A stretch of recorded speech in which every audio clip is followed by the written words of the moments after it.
જામનગર વિધાનસભા બેઠકની વાત કરીએ, અર્જુન મોઢવાડિયાને મળ્યા છે, એટલે કે તેઓ પણ બીજેપી અત્યારે આગળ ચાલી રહી છે, એ પણ 29,000 મતથી તેઓ આગળ ચાલી રહ્યા છે. દિનેશ મકવાણા 90,000 મતથી આગળ ચાલી રહ્યા છે, એટલે જે 5 લાખ લીડની વાત કરી હતી તે અત્યારે 1 લાખ લીડ તો કેટલીક મોટાભાગની સીટો પર અત્યારે દેખાઈ જ રહી છે. એનો મતલબ એ છે કે ટાર્ગેટ ઊંચો આપવો પડે તો કદાચ આટલા સંખ્યા સુધી તેઓ પહોંચી શકે તેમ છે. સાચી વાત, બહુ સાચી વાત છે કે 1 લાખની લીડ હોય એ સ્વાભાવિક રીતે મોટી લીડ કહેવાય છે. અમે 5 લાખનો લક્ષ્યાંક આપ્યો હતો ને એ પ્રમાણે જ અમારું આયોજન છે. સવાલ આ છે, હવે 1 લાખથી વધારે મતથી જીતતી તમામ બેઠકો હોય એના માટે કોંગ્રેસે પોતાની હારને સ્વીકારવી પડે. એમણે હવે આક્ષેપો કરવાનો કારણ નથી. કદાચ ક્યાંક ને ક્યાંક દેશની જનતા તેમને વિપક્ષમાં સારા વિપક્ષની અપેક્ષાએ જોતી હોય, એ પણ જો તમે આવા ગુંડા કહેશો કે તમે આ રીતે ક્રિટિસાઇઝ કરશો તો તે સ્થાન પણ તમારા માટે નહીં રહે. મારે આટલું જ કહેવું છે, આ ચૂંટણીમાં સૌએ કામ કર્યું છે. ચૂંટણી પંચ આ વખતે ખૂબ સારું કામ કરી બતાવ્યું છે. તમે એક પણ ફરિયાદ કરી કે તમારા બહેનને કોઈ રોક્યા છે, કોઈ ગુંડાએ રોક્યા છે? કોઈ પણ ફરિયાદ નથી. અને તેમ છતાંય મીડિયામાં તમે આક્ષેપ કરો. આક્ષેપ બેબુનિયાદ તમે કરી રહ્યા છો. આવું નહીં કરવું જોઈએ. ભારતીય જનતા પાર્ટી હંમેશા સૌને સાથે લઈને અને વિકાસની રાજનીતિ કરે છે, એમાં સહયોગ કરીએ. બિલકુલ સર. હા, મારે તો અંતે એટલું કહેવું છે કે આ અત્યારે જે કંઈ રુઝાન આવી રહ્યા છે અને જે રીતે આખા ભારતની સીટો એનડીએ તરફ જઈ રહી છે, ત્યારે મારી એવી એક અપેક્ષા છે કે એક મજબૂત વિપક્ષ તો ચોક્કસ હોવો જોઈએ.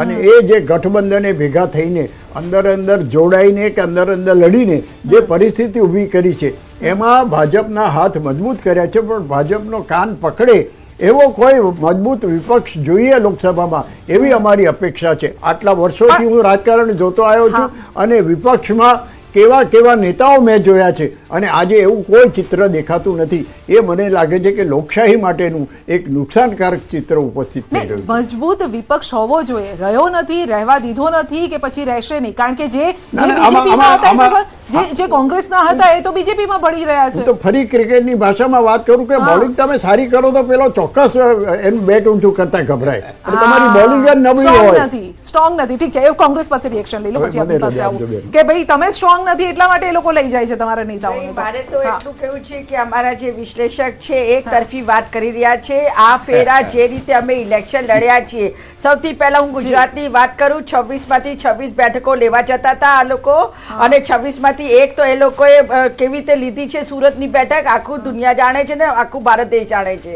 એટલે જો 26 લેવાના હતા તો પછી આવું ખોટું કરવું નતું જોઈતું જે કર્યું છે સુરતની અંદર. બીજી વાત 5 લાખની લીડની વાત પણ તમે વિચાર કરો, મેં હમણાં બી કહ્યું સાહેબ કે જેટલા બી મતદારો કુલ છે, તો એ મતદારોમાં ઓરિજિનલ તો 50% મતદારોએ મતદાન કર્યું. એટલે 75% 80% મતદાન ન થયું. કારણ કે કોઈ મતદારો અમારી પક્ષે બી એવા નહોતા, એમના પક્ષે બી નહોતા. પણ એમણે લીડ વધારે લેવા માટે, 10 લાખ લીડ લેવા માટે એમણે 10% વોટ છેલ્લા 2 કલાક દરમિયાન બોગસ નખાવ્યા. કારણ કે અમારી પાસે યુવા કાર્યકર્તાઓનો બૂથો પર અભાવ રહ્યો, સંખ્યા ઓછી રહી. કારણ કે 35 વર્ષથી એમની પાસે સત્તા અને શાસન છે. પણ સંવિધાનની સુરક્ષા માટે અને લોકતંત્રની સુરક્ષા માટે અમારા આ કાર્યકર્તાઓ નિષ્ઠાપૂર્વક 30 વર્ષથી આમ ને આમ લડે છે અને આમ ને આમ સંઘર્ષ માટે ઊભા છે. પાટીલ સાહેબે 15 વર્ષમાં કોઈ વિકાસ કર્યો નથી, છતાં લોકોએ એમનામાં વિશ્વાસ મૂક્યો. અમારો એમની સામે સંઘર્ષ ચાલુ છે, ચાલુ રહેશે. અને અમારી લડાઈ એમની અસમાનતા સામે અને એમની જે બોગસ પ્રચાર છે, વિકાસ છે નહીં આ નવસારીમાં, છતાં મતદારો એમને મત આપ્યા એટલે એમને વિજય બદલ તો અભિનંદન. કોંગ્રેસની કચાસ મેં આપને કહ્યું ને કે 35 વર્ષથી શાસન છે એમની પાસે, અમારી પાસે એટલી સંખ્યા ઓછી છે ને યુવા મતદારોને અમે આકર્ષી શકતા નથી અને બોગસ વચનો અમે નથી આપી શકતા. જી હાર તો મેં સાહેબ હાર જીતની વાત મેં કદી કરી જ નહોતી પહેલેથી શરૂઆતથી. મેં હાર જીતની વાત કદી કરી નહોતી. મેં થોડા દિવસ પહેલાં બી કહ્યું હતું કે એઓ આસાનીથી જીતી શકે એમ હતા, છતાં એમણે બોગસ વોટિંગ કર્યું. એમણે એમનો પરિચય આપ્યો, એટલે એમને અભિનંદન. હવે એવો કામ કરે અને નવસારીનો સાચો સમાન વિકાસ કરે, અને નહીં કરશે તો અમારું સંઘર્ષ એમની સામે ચાલુ રહેશે કાયમ માટે. આક્ષેપ લગાવી રહ્યા છો સીઆર પાર્ટી પર. તો નૈશદભાઈ જેમણે કહ્યું, ભલે એ કહી રહ્યા છે કે ભાઈ હાર હું સ્વીકારી, પહેલા નથી સ્વીકારી, અત્યારે નથી સ્વીકારી, પરંતુ શબ્દોમાં એ સ્વીકારી રહ્યા છે કે હા હું હારી ગયો છું, હવે એ કામ કરે. પણ બોગસ મતદાનના આરોપ લગાવ્યા છે એમણે. બે ત્રણ વાત કરી. બોગસ મતદાનની સાથે સાથે એવું કહ્યું કે યુવાનો અમારી વાતને સમજ્યા નથી, એના કારણે અમને મત ઓછા મળ્યા છે. આ વખતની ચૂંટણીમાં સંધ્યા મહિલાઓએ 2% મતદાન વધારે કર્યું છે પુરુષો કરતા. માનો છો ને મહિલાઓ આગળ છે આ બાબતે? મહિલાઓ આગળ છે ને મહિલા શૂન્ય મતદાર છે. આ દેશને દિશા આપનારી મહિલાઓએ, કારણ કે મહિલાઓને રાજસત્તાની વધારે જરૂરિયાત ઊભી થાય છે. મહિલાને તો હરાવી ગાંધીનગરમાં. તો પછી એમાં એવું છે કે રત્નાબેને પ્રયાસ નહીં કર્યો ને ત્યારે સારું શું શક્તિ પ્રદર્શન કરી શક્યા હોત, જીતે તો નહીં. અચ્છા, પણ રત્નાબેન જેવા અનેક કાર્યકર્તા હતા જેમણે કોંગ્રેસને જીતાડવા માટે મહેનત કરવી પડે, અમે નથી જોઈ. અને ભારતીય જનતા પાર્ટીનો એક કાર્યકર્તા લાગ્યો હતો. આપ જુઓ છો આ વખતે તો જલસાની અંદર હું એમ કહીશ કે એક બી મોટા કાર્યકર્તા નાના કાર્યકર્તાને જવાની છૂટ નહોતી. બૂથ ઉપર રહો, જલસામાં કોઈ દેખાતું નહોતું. એટલે આ ટાઈપનું અમારું એક મેનેજમેન્ટ. અને બીજું એ વાત સાચી છે કે આદરણીય હું એનાલિસિસની વાત કરું તો મહિલાઓએ 2% વધારે મતદાન કરી. જે મતદાન કર્યું છે ભારતીય જનતા એટલે નરેન્દ્રભાઈ મોદી તરફ કર્યું છે. યુવાનોએ પણ મતદાન કર્યું છે, વિવિધ સમાજે પણ. તમે એનાલિસિસ કરજો. મને પંજાબમાં વધારે રસ પડ્યો છે. પંજાબના આંકડા હજુ આવતા નથી. પંજાબના આંકડા જે વચ્ચે આવ્યા હતા એ પ્રમાણે તમે એક બેઠક પર આગળ ચાલી રહ્યા હતા. પંજાબની અંદર જે વોટ શેર અગર જો ભારતીય જનતા પાર્ટીનો વધે છે, કારણ કે ફર્સ્ટ ટાઈમ લડ્યા છે, અને જો વધે છે તો ચોક્કસથી હું કહીશ કે અનુસૂચિત જાતિ, જનજાતિ અને પછાત વર્ગોએ પણ ભાજપને મત આપ્યા છે. આ લિટમસ ટેસ્ટ હશે.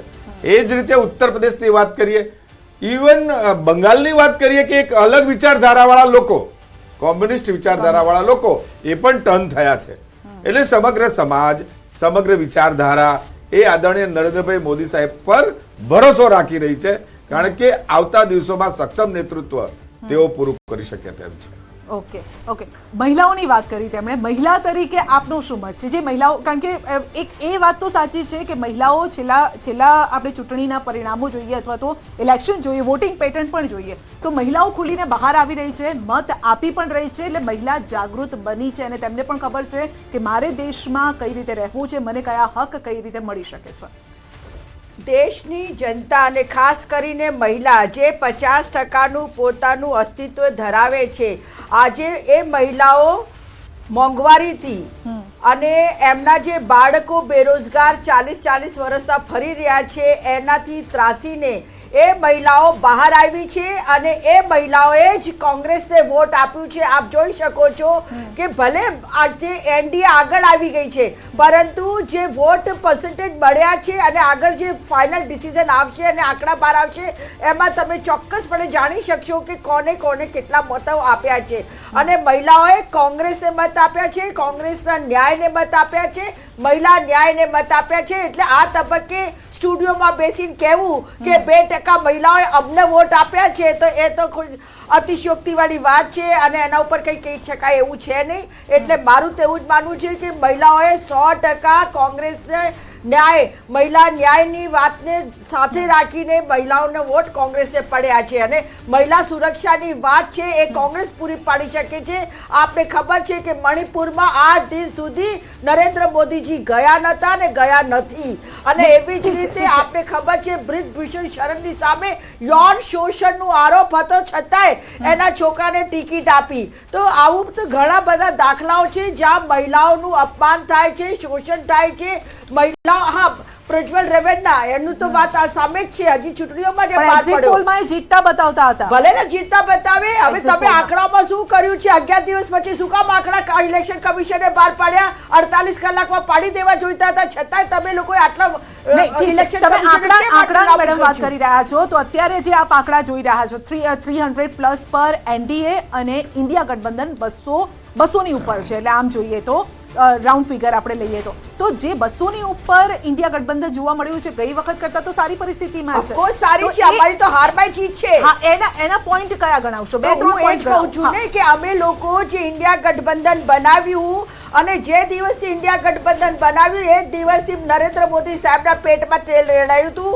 ઇન્ડિયા ગઠબંધન ને ઘમંડિયા ગઠબંધન અને ખબર નહીં શું શું ઇન્ડી ગઠબંધન ને શું શું કહેતા હતા, તો પરંતુ બતાવી આવ્યું છે.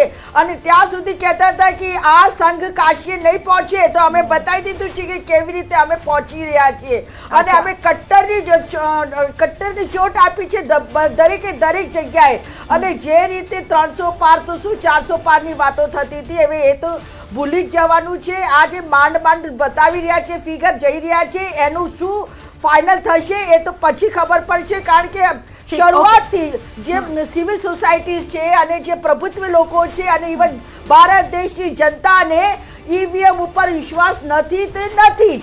અને આંકડા પણ મોડા આપવાથી યુપીમાં આપ જોઈ શકો છો, યુપી એ જગ્યા રામલલ્લાને ફરી બેસાડવામાં આવ્યા, ત્યાં આ પ્રદર્શન કેમ બીજેપી નું અત્યારે માઇનસમાં જઈ રહ્યું છે? ઇન્ડિયા ગઠબંધન જનતાની આવાજ છે, જનતાની આવાજ છે. તમે ગમે એટલું કરવાની કોશિશ કરી, છતાંય જનતાએ તમને એકદમ બહુમતીથી જાકારો આપ્યો છે અને તમને ઘરે બેસાડવાનું કામ કર્યું છે.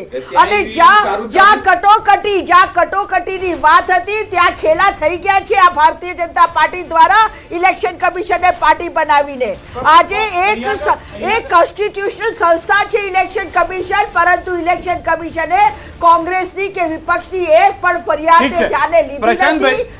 અહીંયા આગળ કોંગ્રેસ જીતે તો ઈવીએમ બરોબર હોય અને ભાજપ જીતે. બ્રેકિંગ મહત્વના સમાચાર ગુજરાત વિધાનસભાની પેટા ચૂંટણીના પરિણામને લઈને આવી રહ્યા છે. જે વલણ છે તેમાં 5 બેઠક પર ભાજપના ઉમેદવાર આગળ ચાલી રહ્યા છે. 5 ઉમેદવાર જે છે તેમાં અર્જુન મોઢવાડિયા 30,000 મતથી આગળ ચાલતા જોવા મળી રહ્યા છે. માણાવદરથી અરવિંદ લાડાણી આગળ ચાલી રહ્યા છે. અને વધુ એક જાણકારી વિજાપુર, ખંભાત અને વાઘોડિયાથી પણ મળી કે જ્યાં પણ ભાજપના ઉમેદવારો આગળ ચાલી રહ્યા છે. તો પેટા ચૂંટણીમાં 5 અને આ તરફ ગુજરાતમાં બીજી 25 એમ 30 બેઠક ઉપર ભાજપ આગળ ચાલી રહ્યું છે. પ્રશાંતભાઈ, જે રીતની વાત હતા પહેલા ચર્ચા કરી રહ્યા હતા, કદાચ તેને લઈને જવાબ કે કોંગ્રેસ સારું પ્રદર્શન કર્યું છે, પરંતુ ક્યાં સુધી હજી ઈવીએમ?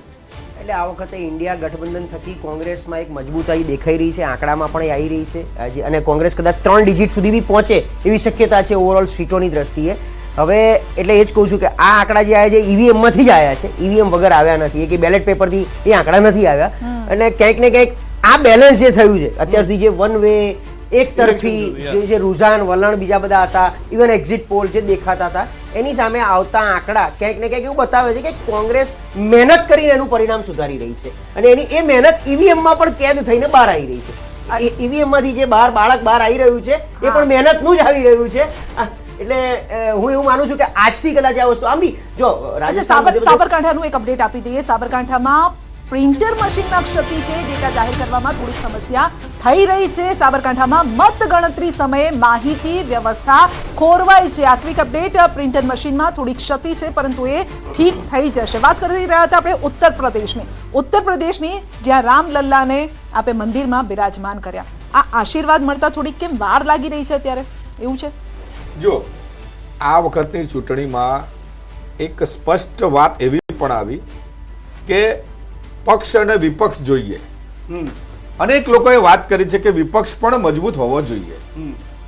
અને જે રાજનીતિના માહિર સ્ટેટ્સ છે એમાં ક્યાંક ને ક્યાંક આ વિષય પકડાય, એના કારણે મજબૂત વિપક્ષની અપેક્ષાએ પણ મતદાન થતું હોય છે.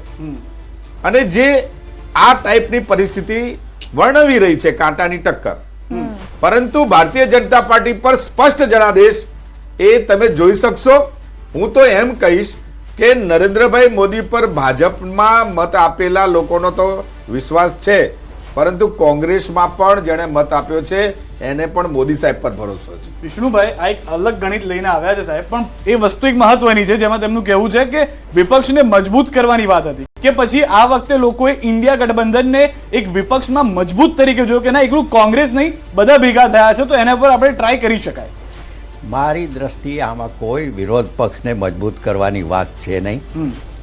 લોકોને બરાબર ખબર હતી, પણ લોકોની વચ્ચે આ વખતે સમાજવાદી પાર્ટીએ જે રીતની રમતો કરી છે એ આપણને અત્યાર ખબર નથી. અંદરૂની ઘણી વાત છે. ગઈકાલે જ હું મુંબઈ હતો અને યુપીના લોકો હતા ત્યાં સાથે, ત્યારે એમણે કહ્યું કે જે જૂની પદ્ધતિથી, જૂની પદ્ધતિમાં બધું ઘણું આવે, બેન કે છે એવા શબ્દો હું નહીં વાપરું, પણ એ બધું મેળવીને એક કાસ્ટિઝમ ઊભું કર્યું છે અને જાતિવાદ, મુસ્લિમ વત્તા યાદવ એમ વાય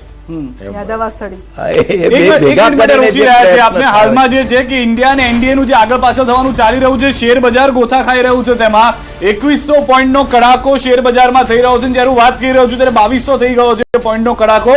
તો હાલમાં જે એક્ઝિટ પોલના આંકડા આવ્યા હતા, કેટલાક લોકો અહીંયા એ સમયે પણ ચર્ચામાં હતા અને જે આંકડા જોવા મળ્યા હતા, સોમવારે માર્કેટ એકદમ અલગ થઈ ગયું, પરંતુ હવે જે છે તે માર્કેટ ગોથા ખાઈ રહ્યું છે. અને સૌથી વધારે મહત્વની વાત, વલણમાં રાજપાલસિંહ જાદવ હવે 1.5 લાખ મતથી આગળ ચાલી રહ્યા છે. કચ્છમાં 6 રાઉન્ડ પૂર્ણ થઈ ગયા છે. વિનોદ ચાવડા આગળ ચાલી રહ્યા છે. વિનોદ ચાવડા 31,000 મતની લીડથી વધુ આગળ ચાલી રહ્યા હોવાની જાણકારી મળી રહી છે. અને પંચમહાલથી સતત જે લીડ છે તે વધારતા ભાજપના ઉમેદવાર જોવા મળી રહ્યા છે. જામનગરમાં પણ લીડ વધી ગઈ છે. 45,000નો આંકડો જે જાણકારી છે તે પ્રમાણે આવ્યો છે. દીવ દમણ બેઠક ત્રીજા રાઉન્ડના અંતે અપક્ષ ઉમેશભાઈ બાબુભાઈ પટેલ 5,517 મતથી આગળ ચાલી રહ્યા છે. રાજકોટની અંદર રૂપાલાની લીડ 2.5 લાખની થઈ ચૂકી છે. બિલકુલ, આ સાથે હજુ સતત એક બેઠક પર કોંગ્રેસ જે આગળ ચાલી રહી છે એ જોવાનું રહેશે કે કઈ બેઠક છે સતત જે આગળ ચાલી રહી છે. શું એ સાબરકાંઠા બેઠક છે, બનાસકાંઠા બેઠક છે, કઈ એ બેઠક છે એ પણ જોવાનું રહેશે. ગુજરાતમાં 3 સીટ પર ભારે રસાકસી હજુ પણ જોવા મળી રહી છે. સવારથી આપણે જોઈ રહ્યા છે, જેમાંની બેઠક છે પાટણ. જે આ પાટણ બેઠકની આપણે વાત કરી રહ્યા છે, એ બેઠક આ એક એવી બેઠક છે જ્યાં યાદ છે, મેં પહેલા જ વાત કરી હતી સવારમાં પણ, કે આ બેઠક પર કેટલાક પાટીદારો એકઠા થયા હતા અને તેમણે પાટીદાર અનામત આંદોલન સમયે જે ચહેરા હતા એમાંથી એક હતા અને તેમણે શપથ લેવડાવ્યા હતા કે આ વખતે બીજેપીને જાકારો આપવાનો છે, કોંગ્રેસને જીતાડવાની છે. શું એ પાટીદારોએ કોંગ્રેસ તરફી મત આપ્યા છે કે શું? યુપીના પરિણામથી, એટલે કે યુપીના રુઝાન, જે પરિણામ નહીં રૂઝાન આપણે લખવું પડશે, યુપીના જે રૂઝાન સામે આવી રહ્યા છે તેનાથી ભલભલાના શ્વાસ અદ્ધર થઈ ગયા છે. યુપીમાં એસપી 34 મતથી આગળ. જી હા, 34. યુપીમાં કોંગ્રેસ 8 બેઠક પર, મત નહીં પરંતુ બેઠક આપણે લખીશું, કે જે રાયબરેલીથી રાહુલ ગાંધી 50,000 મતથી આગળ. બંને બેઠક પરથી રાહુલ ગાંધી આગળ ચાલી રહ્યા હતા, રાયબરેલી અને વાયનાડ. વધુ એક મહત્વની જાણકારી એ પણ છે કે અયોધ્યાથી એસપી આગળ ચાલી રહ્યું છે. અહીંયા આગળ ચોંકાવનારી વાત એ છે કે જ્યાં આગળ રામ મંદિરની વાત થઈ, રામલલ્લા બિરાજમાન થયા, યુપીમાં એસપી 34 બેઠક પર, યુપીમાં કોંગ્રેસ 8 બેઠક પર. કોંગ્રેસને જતું કરવું કોંગ્રેસ માટે યુપીમાં સફળતાપૂર્વક રહ્યું હોય તેવું હાલમાં લાગી રહ્યું છે. હજી સુધી એકેના પરિણામ નથી આવ્યા. આ વલણ છે. ક્ષત્રિય આંદોલનના એપિસેન્ટર રાજકોટથી પણ મોટા સમાચાર કે જેમાં રૂપાલા જે છે તે સતત આગળ ચાલી રહ્યા છે. લીડ જે છે તો તેમની સતત વધી રહી છે. 2.5 લાખની લીડ, 1,72,000 મતથી વધુ મતથી તેઓ આગળ ચાલતા જોવા મળી રહ્યા છે. અહીંયા પણ લીડ જે છે તે ખૂબ જ મોટી થતી જોવા મળી રહી છે. પંડ્યા સાહેબ, એ જ વાત કે એક તરફ યુપીના કંઈક અલગ આંકડા વિચાર્યા હતા, તેના બદલે રાજકોટની અંદર જે આંકડા વિચાર્યા હતા બધું બદલાઈ રહ્યું છે. ગુજરાતનું સમીકરણ જે વિચાર્યું હતું તે બદલાઈ ગયું, યુપીનું સમીકરણ જે વિચાર્યું હતું તે બદલાઈ ગયું છે. એ રાજકોટમાં આપણે કઈ વલણ બદલાયું નથી, આ જ થવાનું હતું. એટલા માટે મેં શરૂઆતથી કહ્યું કે જનસંઘના સમયથી આ ઘટ રહ્યો છે. કાર્યકર્તા મજબૂત છે આખા જિલ્લામાં. ચીમનભાઈ શુક્લથી માંડીને હરિસિંહ ગોહિલ અને આ 3 ચીફ મિનિસ્ટરો આ એક સાથે રાજકોટે આપ્યા છે. એટલે રાજકોટનો કાર્યકર્તા બિલકુલ મજબૂત છે અને બીજી કોઈ અસર નથી થતી. અને ત્યાંનો ક્ષત્રિય મતદાર પણ રૂપાલાને મત આપ્યો હોય એવી સંભાવના છે. બિલકુલ બિલકુલ પરંતુ સવાલ અહીંયા ઇન્ટરેસ્ટિંગ ઉત્તર પ્રદેશ છે, કારણ કે પ્રશાંતભાઈ, ઉત્તર પ્રદેશ માટે એવું કહેવાય છે કે એટલે દેશને દિલ્હીમાં રાજ કરવું હોય, દેશમાં રાજ કરવું હોય તો વાયા ઉત્તર પ્રદેશ જવું જ પડે, અને રામલલ્લાના આશીર્વાદ ખબર નથી હવે કોને મળશે. રુઝાન બહુ ઇન્ટરેસ્ટિંગ આવી રહ્યા છે અત્યારે જે છે. બિલકુલ યુપીનું જે પરિણામ બધી રીતે, કારણ કે 2014માં 73 સીટ, 2019માં 63 સીટ, અને આપણને એવું હતું કે નાની મોટી અસર ગણો, નેગેટિવિટી સી. હમણાં પંડ્યા સાહેબ વાત કરતા હતા, પંડ્યા સાહેબ આમાં કેવું છે, છેલ્લા 10 વર્ષમાં ઓવરઓલ સિનારીઓ પ્રમાણે લોકો ભેગા થાય ઓટોમેટિક. ક્યાંક ને ક્યાંક કોઈકની નારાજગી હોય, પછી કમ્યુનલ નારાજગી હોય, ક્યાંક ને ક્યાંક હિન્દુ મુસ્લિમ વાળી નારાજગી હોય, એટલે બધા એક તરફી, કારણ કે 10 વર્ષથી એકનું એક શાસન જોતા હોય, એટલે આને કેવી રીતે રોકવાનો પ્રયત્ન કરી શકે. જેમ તમે કહેતા કે હમણાં જે ધ્રુવીકરણ સમાજવાદી પાર્ટીએ કર્યું છે. એક મિનિટ આપણે રોકીએ, બ્રેકિંગ આવી રહ્યા છે, અને હિમાચલ પ્રદેશના મંડીમાં કંગનાનો ડંકો વાગ્યો છે. જી હા, કંગના રનૌત આગળ ચાલી રહ્યા છે. 30,000 મતથી તેઓ આગળ ચાલી રહ્યા છે. અમેઠીથી સ્મૃતિ ઈરાની 18,000 મતથી પાછળ છે. સ્મૃતિ ઈરાની સતત પાછળ ચાલી રહ્યા છે. આ પણ હવે સમીકરણો ખબર નથી કઈ રીતે આ બદલાઈ શકે છે. અમેઠી અને રાયબરેલી આ વખતે ક્યાંક ને ક્યાંક કોંગ્રેસને પાછું આવવાનું હતું. એ કમબેક છે. એના બે કારણ આપું તમને. જેમ રાહુલ ગાંધી વિશેનો પ્રચાર થતો હતો કે એ આટલા વર્ષો દેખાયા નથી, અને સ્મૃતિ ઈરાનીએ બાજી મારી 19માં, રાહુલ ગાંધીને હરાયા. એ જ રીતે આ 5 વર્ષમાં સ્મૃતિ ઈરાનીને દેખાયા નથી. એવું ત્યાંની સ્થાનિક જનતા તો ઘર બનાવી લીધું ત્યાં, તો પણ ઘર બનાવવાથી ત્યાં સ્થાનિક પ્રશ્નોનું નિરાકરણ નથી આવતું ને. માત્ર સંસદ ઓવરઓલ પિક્ચર જે બહાર આવે છે કે સ્મૃતિ ઈરાની પણ 5 વર્ષ અમેઠીમાં એવા નથી દેખાય, એવા જોડે નથી ઉભા રહ્યા કે જે જનતાની વચ્ચે રહેવું જોઈએ, જો રાહુલ ગાંધી નહોતા દેખાયા. એક્ઝિટ પોલ ની આપણે વાત કરતા હતા. એક્ઝિટ પોલ જે આવ્યા અને હવે જે રુઝાન આવી રહ્યા છે, આંકડો ક્યાં સુધી આપને શું લાગે છે? આઈ થિંક એક્ઝિટ પોલના દિવસો પણ આપણે જોડે હતા અને ત્યારે આપણે વાત થતી હતી કે 325 એનડીએ ક્રોસ ન કરી શકે ઓવરઓલ. અને આપણે જે હમણાં વાત થઈ મજબૂત વિપક્ષની જરૂર છે. કદાચ આ જો 353ની સીટ પણ જનતાએ જ આપી હતી ગઈ વખતે, 303 સીટ બીજેપીને પણ જનતાએ જ આપી હતી. તો આ વખતે જનતા જ નક્કી કરી રહી છે, અને ઓવરઓલ બેલેન્સિંગ જે થઈ રહ્યું છે બહુ બધા રીઝનથી થઈ રહ્યું છે. એવું નથી, હા મોદી સાહેબ એનડીએના કામ બોલે છે, અને એ કામના હિસાબે આમ જોઈએ તો બીજેપીએ કયા દિવસે 272 સ્પષ્ટ બહુમતીથી મોદી સાહેબ આવ્યા પછી બનાવી છે, જ્યારે બનાવી છે ત્યારે. એમ અત્યારે બી ઓવરઓલ સ્પષ્ટ ચિત્ર એટલું તો છે કે ભાઈ બીજેપી એટલું લીડ કરી રહ્યું છે. ભલે એકલા હાથે બહુમતી નહીં બનાવે, એનડીએની સરકાર બની રહી છે. એક્ઝિટ પોલ ક્યાંક ને ક્યાંક દિશા આપતું હતું કે એનડીએની સરકાર બની રહી છે. એક મિનિટ પ્રશાંતભાઈ રોકી રહ્યો છું. બનાસકાંઠાથી હવે આગળ આવી ગયા છે જે રેખાબેન છે, તે 20,000 મતથી. શરૂઆતમાં ગેનીબેન આગળ હતા, પરંતુ હવે રેખાબેન આગળ આવી ગયા છે. કચ્છથી વિનોદ ચાવડા 56,000 મતથી આગળ ચાલી રહ્યા છે. કચ્છથી પણ એ પિક્ચર બદલાઈ ગયું છે. બનાસકાંઠાથી રેખાબેન ચૌધરી 19,552 મતથી આગળ ચાલતા જોવા મળી રહ્યા છે. તો ઉત્તર ગુજરાતમાં જે એક બેઠકની આશા હતી તે નહીં, પરંતુ પાટણ એકમાત્ર હવે બેઠક બચી છે કોંગ્રેસ માટે ગુજરાતમાં, કે જ્યાં આગળ લીડમાં ચાલી રહ્યું છે, અને તે લીડ પણ ખૂબ જ નાની છે. કદાચ સરસાઈ તેમાં પણ મેળવી લેવાય તે પ્રમાણેની પરિસ્થિતિ છે.